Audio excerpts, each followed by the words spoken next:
for me, a lot of my powerful shifts came at the hands of people who told me hard truths. Mm-hmm.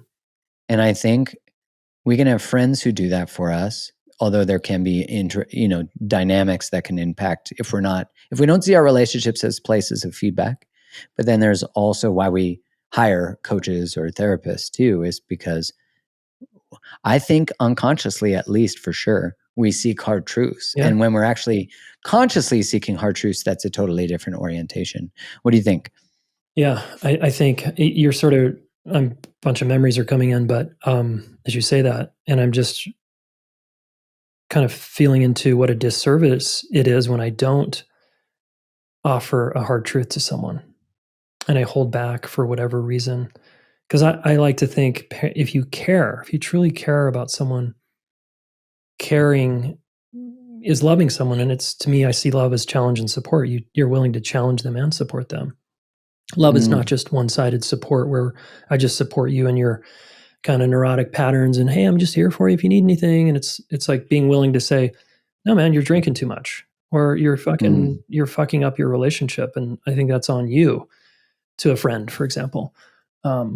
I think that's not everyone wants to hear it, and not everyone can maybe handle it or digest it, but I think it's absolutely okay to bring that level of honesty. Because I think if it's coming from service and I want to help you versus, and I care about you versus I'm trying to like hurt you or manipulate you or one up you or something, that's obviously different. Yeah, I remember having a friend. We were dating best friends, and he called me and was like, "Hey, I need to tell you something. And the reason I'm telling you is because if I was in your circumstances, I'd want you to tell me." Mm-hmm. Mm-hmm. And he told me that my girlfriend at the time was cheating on me. Oh, yeah. And, still one of my closest friends in my life, because what was modeled so early was like, I'm here to tell you the truth. And if it hurts your feelings, I don't care, because it like liberates you. And that was a model of friendship I had experienced, but not so with such a big thing. Because he was putting at cost his relationship because he was telling, something that his girlfriend had told him in confidence, etc. And I think now what you're saying about the willingness to tell the truth, I think often, like right now, culturally, I think in a lot of ways we sacrifice truth for feelings. Yeah. And we're oscillating around truth because we don't want to hurt people's feelings. But the problem is that if you live in a relationship that dances around feelings, you'll never feel witnessed, seen, or safe. And you end up colluding with them. And often I think you end up resenting the other because you blame them for not being able to hold the truth you're not telling them when you're the one holding it. Spot on. I like to say we're sacrificing our truth for connection, which is, I guess, the same thing as feelings. I don't want to lose relationship. I don't want to create a bigger divide here. I don't want to upset you even more and have us get even farther apart. So I'm going to withhold this. But meanwhile, like you said, I'm going to resent you.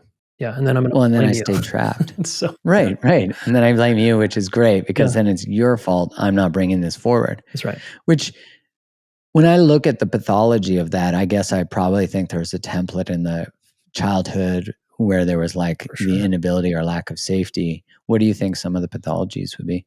Yeah, I'm with you that, we get habituated from a young age to conform to what the family needs us to be and how they need us to be and who they need us to be. And so it's required, usually, price of admission being in a family is to stuff our truth and do what's needed of us. And that could be, for some of us, it's to be invisible. For some of us, it's to be big and funny and loud. And for some of us, it's to be a good boy or a nice girl or whatever the thing is.